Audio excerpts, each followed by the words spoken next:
there's a point to this. You are my friend. あの日の夢今でもまだ忘れてないんでしょう You are my dream 始まってばっか君らは Long as way 今旅立つよ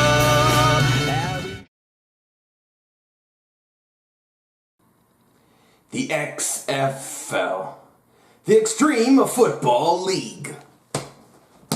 Hey everybody, I'm Cortes, and I'm a critic, and it's time we bring back a forgotten franchise, a forgotten league. It's time for us to talk about the XFL. This is the XFL. Back in 2001, a new league came into the world as a way to, not really in my humble opinion, to take away the NFL's dominance over sports or even college football, but to pretty much bring football year-round. I mean, it's only so often we can talk about football on NFL Network and ESPN about the off-season trades and who's coming in, and then all the mock drafts, before we finally get annoyed and bored. And there were some other football leagues happening that were surprisingly still effective, but no one really cared about. That was the Arena Football League, which probably need to talk about that another day. Which, as of right now, in 2018, according to the last report I had, there's only 4 arena football teams left, and a lot of them that were like the staple of the Arena Football League have officially closed its doors and no longer exist. So, with McMahon bringing up the news that in 2020 there'll be a new XFL league, there'll be 8 teams, I thought we'd take a little quick memory trip back to the past, to 2001, where the XFL was, I guess interesting was the word, and I personally was a fan. And the team I was a fan of was the Las Vegas Outlaws. Mainly because they were the only team I saw on TV, and not because of Rob Smart, aka He Hate Me, was a thing. I became a fan of the Las Vegas Outlaws because they were the only team I was able to watch, even though there was a team called the Orlando Rage, and I lived in Florida at the time. So, we're going to take a quick discussion about the 8 teams that were, the season that was, the playoff, the championship, the notable players that have made impacts in the NFL, and maybe just notable impacts in, pretty much, I guess, sports culture phenomenon. And then we'll talk about who I think the 8 cities should be offered the opportunity to bring an XFL team there, and I'll give my reason. These would be my 8 teams, 8 cities that I believe should probably get themselves an XFL team. And honestly, I do believe that this XFL in 2020 will be a much better XFL in the sense that I believe there are more talented players out there that are not getting drafted that could have opportunities, and the XFL could be a great kind of like what minor league baseball does with the major leagues. Give more players an opportunity to be chance to play, and doesn't have to go all the way to Canada to get a chance to play. They can stay in the city and pretty much sometimes play even the same state, and most NFL teams are.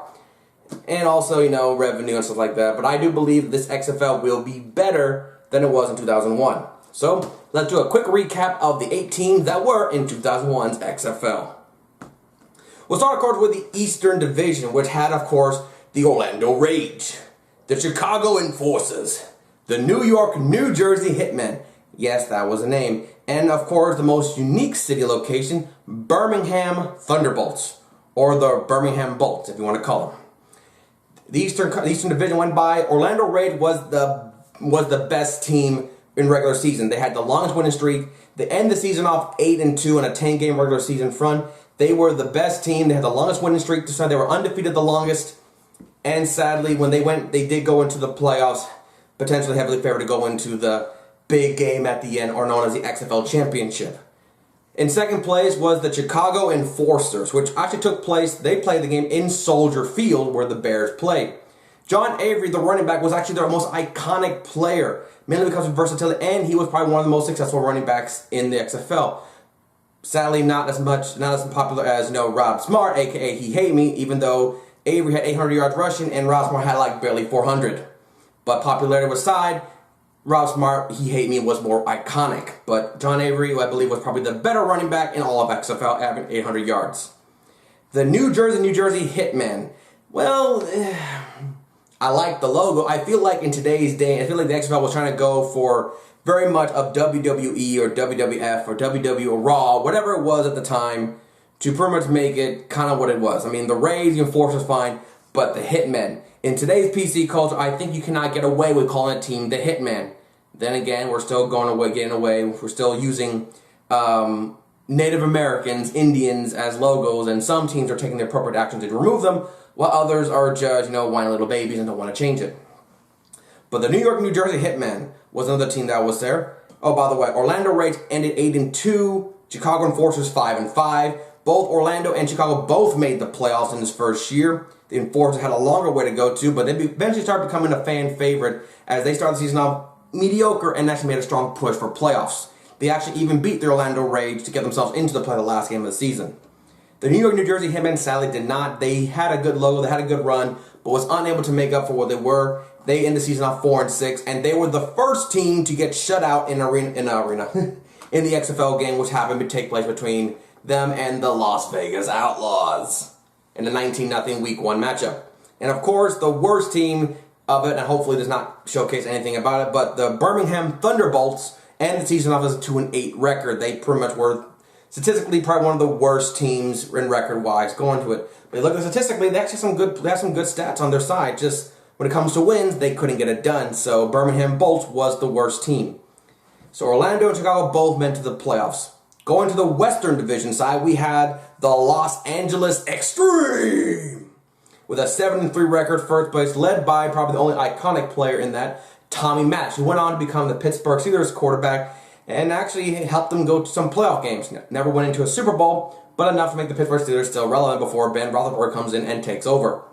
But the Los Angeles Extreme became the leading winner of the division, of the Western Division, and 7-3. Second place was the San Francisco Demons. Another name that I feel like in today's today, we will probably won't name a team called the Demons because of, etc. For PC culture, I doubt we want to be called the Demons. But then again, we have a team called the New Jersey Devils, so I guess we can probably, find a way around it. And the Blue Devils of Duke. Maybe the Demons could work, but the logo was very on the nose of Demons. And also in third place, or tied for second, would be the Memphis Maniacs. That's right, Tennessee had a team in the Memphis Maniacs. Another team that had probably one of the most unique color design and that very teal-like, literally was a football team on an acid trip. They ended the season off 5-5. They were trying for a playoff, but didn't make it. But also kind of like the axe, on their helmets for the Memphis Maniacs. Also could have been a spokesman for the Axe body spray. We don't know. But the Memphis Maniacs in there, and of course, my team, the Las Vegas Outlaws, end the season off 4-6. Starting the season off 4-1 and losing the rest. Or 3-1 and then losing the rest. They end the season off on a losing streak and missed the playoffs. Went from one of the most threatening teams in the first inaugural season of the XFL to probably one of its worst ones. And it was kind of sad seeing Las Vegas Outlaws, didn't make it to the playoffs. So the playoffs went as follows. The Los Angeles Extreme took on the Chicago Enforcers. Los Angeles wins 33-16. They advance to the championship game. The Orlando Rage, the heavily favored, the best record in the XFL, loses by 1 point to the San Francisco Demons in a 26-25 nail-biter. I saw this game and I was really surprised. And then the XFL went on to pretty much be Los Angeles versus San Francisco. Pretty much became a California matchup, which that already could spell disaster for most teams. I mean, not everyone was a fan of the Mets and Yankees in the World Series because it was just, oh great, the winner's going to be a New Yorker, who cares? So for both teams being in California, and the game was disappointing. It was a blowout. It was 31-0, I believe, before San Francisco finally got a touchdown, but the final score ended up being Los Angeles 38, San Francisco 6. It was a blowout. A very disappointing thing, which pretty much can sum up the entire XFL season. If you look at the scoreboard, a lot of the game, or a lot of it, they took away extra points, so every time you score a touchdown, you had to go for it, whether they go for 2 or 1. So a lot of times the scores seem very much like amateur semi-pro football you see all over the country, or just pretty much be like middle-aged men just trying to play football one last time. But not everyone really has the talent to play football. That I do believe that in the 2020 XFL, there'll probably be a bigger demand because I believe there are more talented players that are not going to the NFL that could get opportunities to play in a somewhat professional environment of football and doesn't have to go to Canadian football rules or arena football rules to try to get themselves chances. So I believe that will benefit them. But yeah, the football playing was abysmal. No one really cared about it. The ratings dropped like devastatingly drastic, and all the gimmicks of we're going to put cameras in the cheerleaders' locker room, woohoo, was nothing more than just a WWE gimmick. It was not. They're not going to really show you women, in their tatas when they're walking around. They're not going to do that. They made a very cinematic, comedic show skit and just made you be like, we did it. We couldn't do it. We did it. We're WWE. Rawr. So the XFL in the first season, it folded. It lasted 15 months. If you read a lot of documentaries on YouTube, you can find out that there's a lot of talks about that some people were not really like, the financial problem was from, the advertising was terrible, the football players were really that great. I mean, like I said, Tommy Maddox was the best player, but he only threw for 2,000 yards, which even a 10-game season, you might think that seems kind of bad.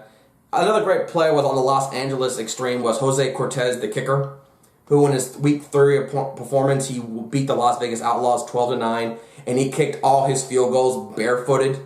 I mean, that was kind of cool in that. He did eventually, I think he did play for San Francisco 49ers, so he did some. There were some players like Rod Smart went on to be with the Carolina Panthers, then the Oakland Raiders. But Tommy Maddox, Jose Cortes, and Rod Smart were the three players that I can safely say that in the top of my head I can remember who went on to the NFL and had somewhat success in it. I mean, they got a paycheck, they did play in a few games, so that I can at least say they did make it. But I feel like if the XFL come back in 2020, it could be more back, especially with the amount of injuries mounting on players. I mean, if a quarterback's doing good, like say Tommy Maddox was playing in the XFL in 2020, and he was doing pretty good, and a quarterback went down, there could be a potential possibility of he can move on to the NFL because of dire need of help. Because, Colin Kaepernick protests, so he's not worthy, and Johnny Manziel, well, he's going through some problems of his own, so he's not worthy. So the XFL could literally be a training ground for young college players that did not get in the NFL, but could still train and potentially get into the NFL if the XFL succeeds.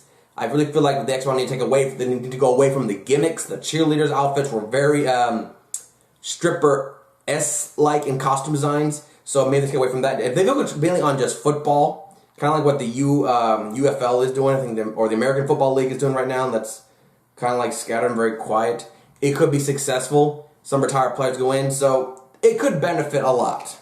But now let's get to the main topic. There were 8 cities that had it in the past: Los Angeles, San Francisco, Memphis, Las Vegas, Birmingham, New York, New Jersey, that's kind of a twofer, Chicago, and Orlando. Those were the 8 cities that were in the initial XFL season. Now let's talk about which cities I believe will be deserving or should be considered highly for having a professional football team. Yes, it's the XFL, and a lot of people have a very poor taste in XFL, but it's been 19 years since the XFL was made, and honestly, besides people reading on articles and reports, I don't really feel anybody really looked at it and saying it's just another football league. People thought it was like entertainment.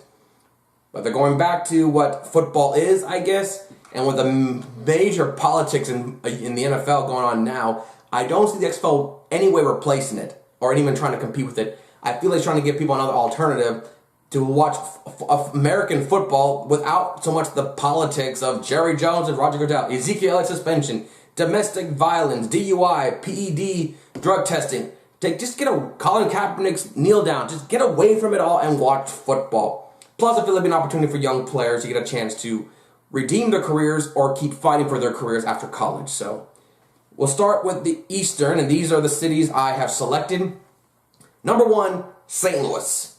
St. Louis lost the Rams back to Los Angeles, and the owner was viewed as a quote-unquote dick or douchebag. Well, that's the president. I don't know. He was viewed very negatively by the city of St. Louis, who begged and pleaded for the Rams to stay in St. Louis. But, of course, Los Angeles is better and brighter than Hollywood, and yeah, we'll go from there. I'm not going to go any further than that. So I think St. Louis should be one of those cities very concerning to be looked at and potentially getting a professional football team back. I mean, they have the Cardinals. Okay, they have the Cardinals well, the St. Louis Cardinals is the only thing that St. Louis is really known for. They had the Rams, but they're gone. And St. Louis actually won a Super Bowl with the Rams with Kurt Warner. So I think St. Louis is probably one of the first that should be looked at for potentially getting a team. Now, with these cities, this is not a guarantee. I have no reference. I have no sources. I'm just going by what would be a marketable opportunity, and I think a fan base could be formed because of the NFL's backstabbing. So St. Louis is definitely. Number 2, San Antonio. Yes, Texas is a heavy football place. I mean, you got the Longhorns, you got the Cowboys, you got the Texans. Even in sport, you got the Mavericks, you got the Dallas Stars. There's the Rangers. There are so many major sports in the state of Texas alone, and they're from the collegiate all the way on to professional. That you think San Antonio should not be considered. But the biggest thing back when Hurricane Katrina came in. Let's go back a little bit. Hurricane Katrina. There were talks that the Saints, due to the devastation that happened, that the Saints will eventually be bought by somebody else, and a major city was San Antonio. At times, the Saints did practice and play in San Antonio at the time, and they were speculating that it could potentially become the San Antonio Saints, or whatever team they were going to go with. So San Antonio they have the Spurs, so it's not like their city is dire need of a sports team. Their franchise is very successful. See what Leonard does later. But for that, I think San Antonio could be a great destination for it because they wanted it back when Hurricane Katrina happened, and they want to take it from the New Orleans fans, the Saints. Now, granted, the Saints did stay, and the Saints, when they're marching in, won a Super Bowl. I feel like the Saints are not leaving New Orleans anytime soon. But San Antonio was looking for one, and it's not the NFL, but it could be a great starter point, and they'll just keep expanding how dominant Texas is in football from its high school, college, professional. San Antonio, I think, is a worthy opportunity to look into. Plus, besides the San Antonio Spurs, there's really nothing there as fan base, and also there's some football fans that probably want to be a football fan too.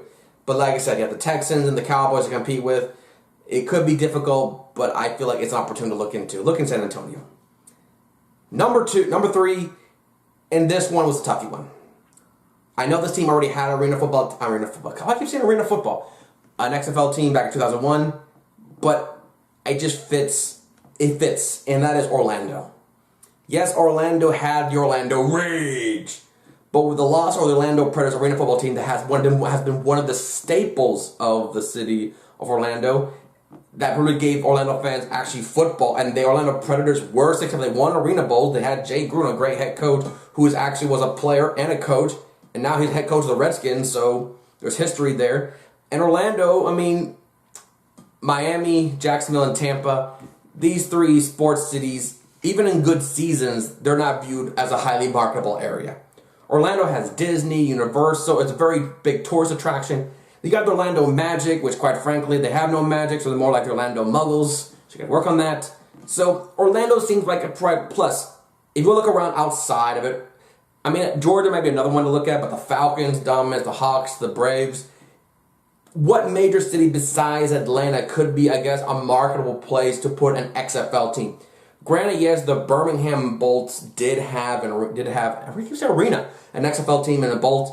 But Birmingham now with Crimson Tide, Auburn, even South Alabama, the college demand and love is so high in Alabama that having an XFL team honestly will be a waste because the distraction will be so heavily against them with Alabama and Auburn and even South Alabama and other universities and their football programs succeeding. So I don't think Birmingham deserves to have an XFL team to go in. So Orlando, because with Alabama, Georgia, I feel like they're places that don't have the marketable city for it, and their popularity of other sports is how high compared to Florida. I think Orlando is probably the last place. Plus, we'll give people in the southeastern area, I guess, a team to root for in Orlando.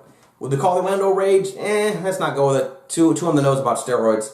So I think Orlando is a marketable place. Central Florida was successful this year. South Florida is a good program.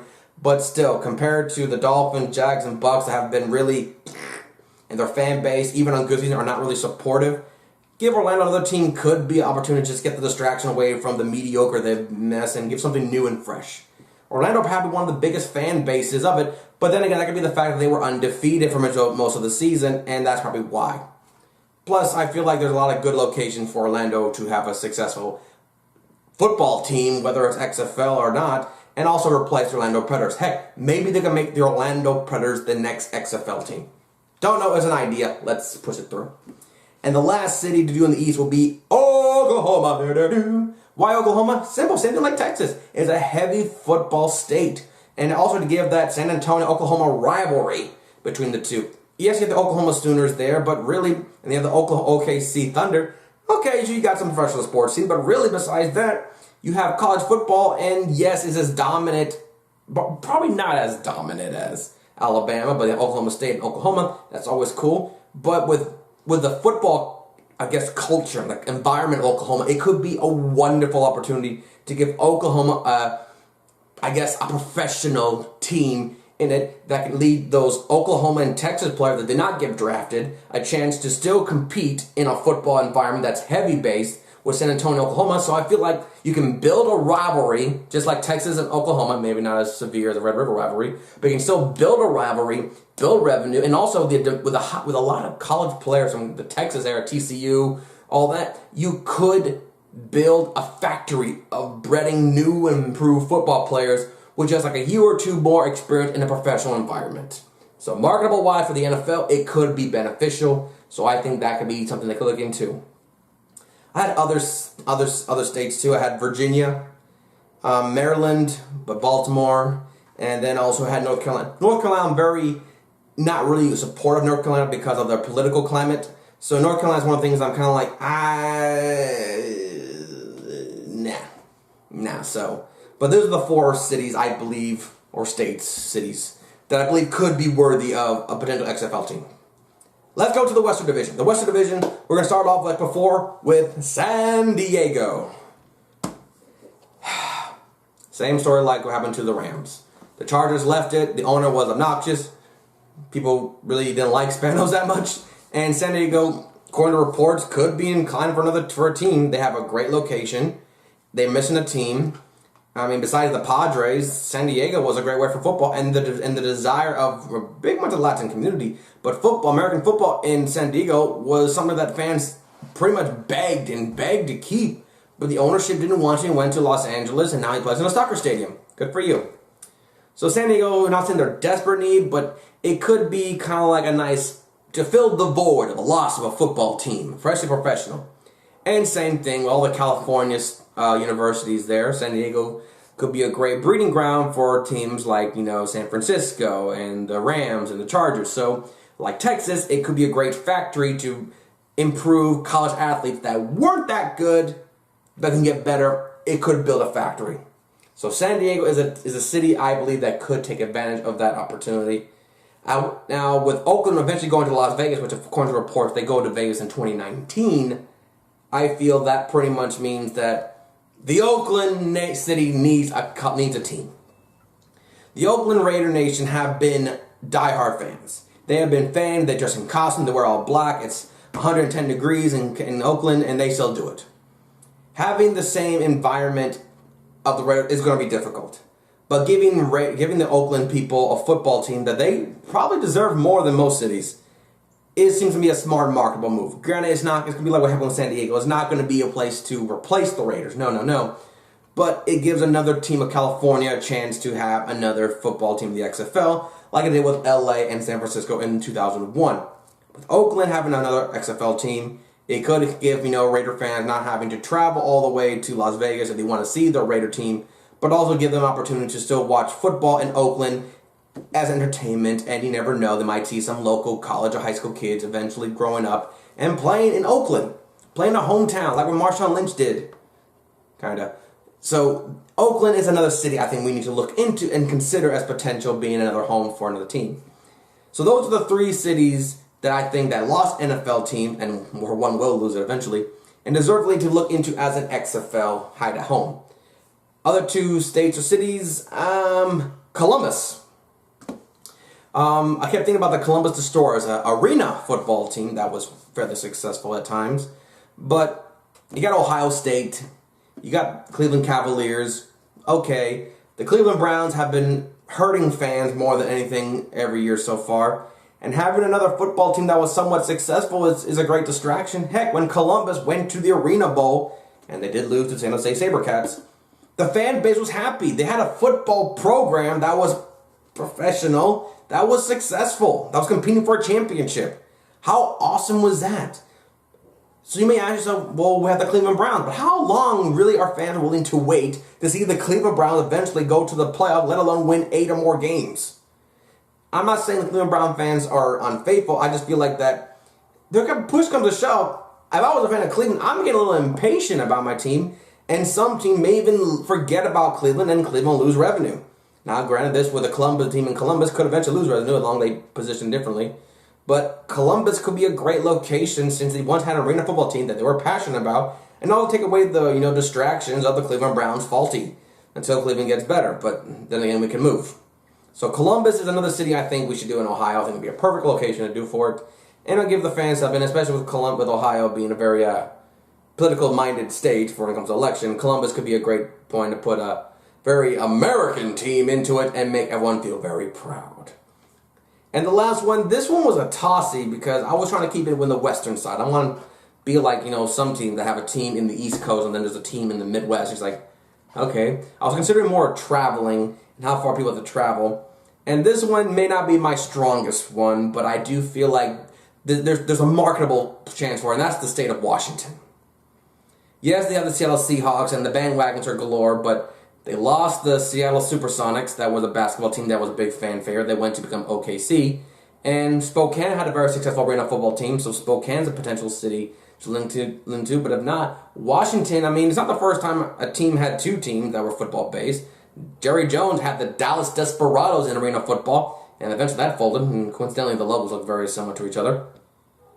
So Washington, it may not be my strongest state, or my strongest city to consider as a potential place to be in Washington. But yes, Seattle Seahawks is there, and I know the fan base is very loyal to them, but I just feel like from a marketing standpoint, it could be a great opportunity. Keep the team closer to the west side. Columbus, might be the biggest stretch, but keep them in the closest to the west side. Don't have to go too much.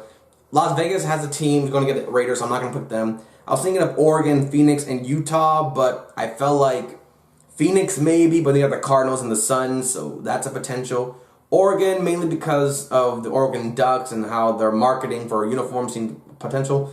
But Washington, because of the bigger cities like Seattle, seems to be the direction I want to go with. Now, that might be my weakest argument, but to me, to keep it in the West Coast side of it, to be the Western Division, I feel like Washington is the perfect opportunity to give them a chance to have an XFL team. Marketable, fan base is there, and we have something else that Washington doesn't get a lot of attention, good attention. The Huskies and the Washington State Cougars are being somewhat successful, so it could be an idea. If not, I understand, but I feel like that could be. I've heard report of Cincinnati getting a team potentially. I have heard teams like Tennessee maybe getting a team. So there are other states and cities that I've heard that potentially, but these are the 4 or 8, if you will, locations I feel like will be perfect for them to consider. And that's what I think about the XFL 2020's predictions and where the city will go. Of course, we'll find out more in the course of the months and the 2 years to go before the XFL begins. But until next time, I'm Cortes, and I'm a critic. I thank you for listening to my rant about the XFL. And to be honest with you, I still enjoy it because I like football. I never looked at it as people that can't play football play. It was still football for me, and honestly, that is enough to entertain me for hours on end. Thank you all for watching.